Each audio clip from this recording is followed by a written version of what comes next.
May I remind you that trading is risky and not suitable for everyone. Your past performance, good or bad, is not necessarily indicative of future results. Please stay small, stay humble, focus on the long term, and never risk money you cannot afford to lose. Welcome to QuantBox Daily, Wednesday, November 30th. Good morning, my friends. How are you? So we got tumbleweeds running through the land of Forex. Everything seems rather quiet. Taking a look through our fundamentals, let's see if anything's changed since yesterday. So euro dollar still coming through with a sell.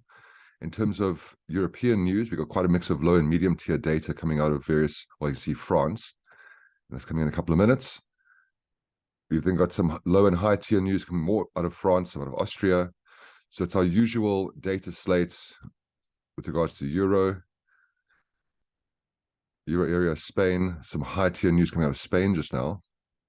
Keep an eye on that. Germany as well, Italy. So quite a batch of news this morning throughout the session. Let's get through to US news and see what's in store for us later today.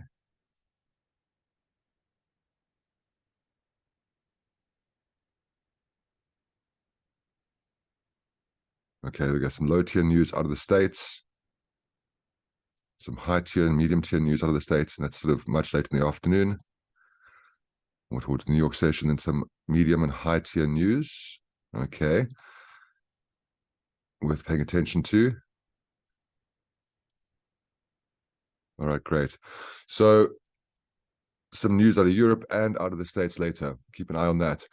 Cool. So euro dollar still bearish. I'm just going to go through all the fundamentals here quickly. I like what we did yesterday. We went fundamental, technical, but because everything's so quiet, have our technicals changed that much? We'll take a look now.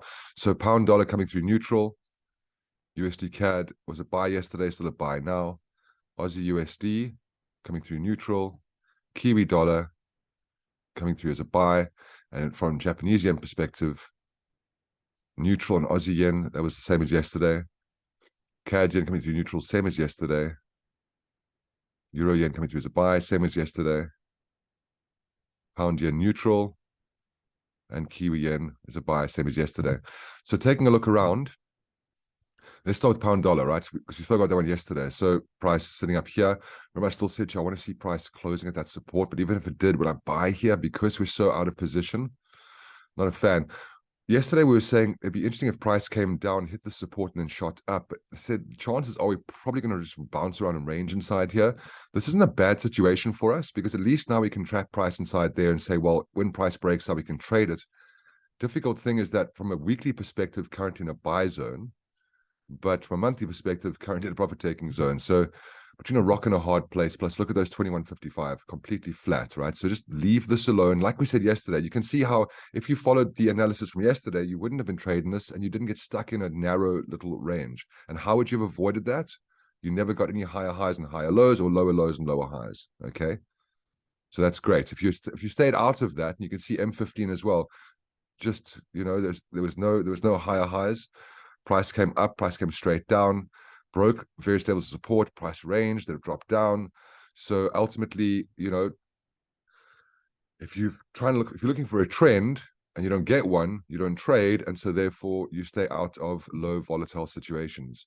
Taking a look at Aussie USD, look at that mess. Okay. But it's great because what we can do is, again, just trap price. It's frustrating in terms of not being able to trade it right now, but it's actually pretty easy to observe when a change takes place. And if that's a change we want to trade, for example, right now we look at where price is, we certainly are not going to be buying over here. But from a selling perspective, you can see we're currently in position weekly. So again, it's that same situation where you don't really want to get involved with that. However, if price made a higher high, higher low, it'd be quite easy to observe that because price breaks above this range and then closes at support, easy to observe. Price breaks below this range, closes at resistance, easy to observe, okay? Right now, just trap price. Nothing to do but that. Euro dollar, okay, also same situation. So do the exact same thing, just trap price, okay? And wait for price to break. From a monthly perspective, you can see we're going to get new pivot points pretty soon. Currently out of position for a buy, but from a weekly perspective, out of position for a sell. Very, very, very tight range between the R2 and the weekly central, okay? The market is waiting for news. Kiwi dollar, Okay, same situation, all the way up here, also sideways, okay? You can see there, look at that 4 o'clock candle, okay? You can see how it's contained inside this range. Low volatility. Stay away from low volatility. It does not do anything for your account. All right, cool. Taking a look at USD CAD, we still said in order to buy, we'd like to see a higher low. Now, I know that currently you're looking at this and you say, well, price is coming off moving average and stuff. Yeah, but look at if price is closing at roll reversals. Can you see price coming off any kind of support, like a roll reversal support? I don't see that happening. So yes, price is bouncing off of things over here, but we haven't, there's a whole bunch of levels that we've broken resistance and have not tested those levels. And at no point has price come down and made a higher low at a roll reversal. So be careful of this. Having said that, you are at a weekly profit-taking zone right now. So once again, it's easy to observe what you're going to do there. I understand that the fundamentals say buy. I get that. From a monthly pivot point perspective, your target is the monthly central. Monthly M2, monthly central. You're kind of there right now. So as you sit at the profit-taking zone, it's very easy to trade here. All you got to do is, you know, you're not buying here. Look for a lower low, lower high. And if you don't get one, then don't do anything. Okay, you can see M15 over there. Price is now currently breaking down, but pay attention to what happened. So price shot up, came down, bounced around this pivot point over here, weekly R2, and now price is sort of broken down. So all you're looking for is, if you're a 15-minute trader, you're looking for price to close at resistance. But ultimately, what you'd prefer to see is some kind of structure on the H4 time frame. It'll give you a much longer term trade. But I'll leave that to you. So again, in these situations, if you're in a range, trap price. If you're at an area where you expect to see profit taking, look for indications of profit taking place. How? Lower lows and lower highs. Let's take a look at our yen pairs. Yesterday, we observed Aussie yen. We said to ourselves, all right, well, wouldn't it be nice to see price closing at resistance? So you look at this and say, well, so price came down, price came back up. Look at this candle over here. This green candle hasn't closed at resistance. It hits the bottom of this range and then closed down over here. Now, if you take a look at the H4 time frame, you can see there, not a great place for selling, but also observe price action. So price came down, hit the weekly S3. Okay, cool. Price hit the 21 EMA, came down, made this higher low, and now price is currently coming up above the 21. So our plan of taking price off the bottom of this range doesn't look like it's working. Certainly not based on the fact that bears sold at the 21, but there weren't enough of them that price made a higher low. Be careful. Okay, be careful. This tells us price is most likely coming back into the range. All right. Frustrating, I know, team, but you know what? Just stay focused, stay vigilant, stay disciplined.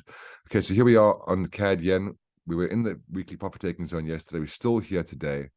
And so you can see now weekly profit taking zone, monthly profit taking zone.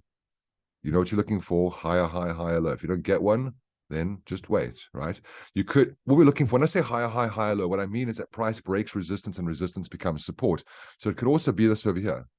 If price broke this resistance and then closed at that support, well, that's price breaking resistance and price closing at support. That is a definition of bullishness. So you know what you're looking for down here as price is sitting at these profit taking zones, okay? Just a matter of waiting for price to do what you wanted to do in the areas that you're looking for action to take place. Here's your euro yen, nothing going on there, still ranging. Pound yen, also still sideways. And then Kiwi yen, still very much sideways. If you're looking for a buy off the weekly M1, then you're looking for the higher, higher, higher low. You can see on H1, you didn't get it. Once again, you could say to yourself, okay, well, give me price breaking resistance and resistance becoming support. And so price breaking that. And then you look for price to close at that broken support. This over here, I mean, you certainly could identify that as price having broken resistance and price coming down and closing at that support. This was yesterday at the 4 p.m. candle, or yesterday 4 p.m. candle. Just be careful of this. You could also trap price and say, okay, well, let price go back into the range, let price break out of the range and give me a high low top of the range. Okay. You can see I don't have any trades on at the moment, so I'm not trading any of that, because what I'm ultimately looking for up here is I'm looking for opportunities to sell, because from a monthly perspective, we're completely out of position for a buy. And that's the thing, is I want to match my monthlies with my weeklies, right? So if you go back to these trades down here, Go take a look at your past charts. Go add pivot points down here. Have a look and see, were you in a situation where your monthly pivot points and your weekly pivot points were both in position for a buy? Go take a look and see. Can you line those up? And was that a good way of identifying that you can get in off a higher low when price is in position across both the weekly and the monthly? And then think about what you're doing over here with that same information. So ultimately, I think that the yen pairs still doing what they were doing. I'm going to continue looking for opportunities there, but I think where the opportunities lie right now is in the dollar pairs. But we need to see some structure. We need to see some kind of indication of a higher high, higher low if you're a bull, or a lower low, lower high if you're a bear. And until you get that, just realize that when you trade trends, you can get into trades that run for longer. When you trade ranges, you trade low volatility. And low volatility, it's kind of like being in a river where the water's not moving. Your boat just stands still. You want to move, right? Liquidity. You want to flow down that river, because the faster you flow, the more you flow, the further you flow, the more money you make. You're not making money if you're buying at the but somehow trading the bottom of this and selling the top of this. You're not making money in that situation. What you want to be doing is, you want to be buying low, running it up, or alternatively selling high and running it down. Okay. And in this moment here, you're waiting for some indication of that trend starting. And just remind yourself, like, it's a long-term game. As frustrating as it is, if you can preserve your capital and keep your powder dry when there are no opportunities in the markets, then when there are opportunities, you'll have capital to trade with, and that's how you're going to become a consistent, controlled trader. And it'll give you a lot of confidence too. So I don't think I'll be doing a New York video unless something happens between now and then, whether that's New York or New York Stock Exchange. If there isn't any video, it's because everything just continued being what it is right now. And I'll see you tomorrow morning. Have an amazing day, friends. All the best.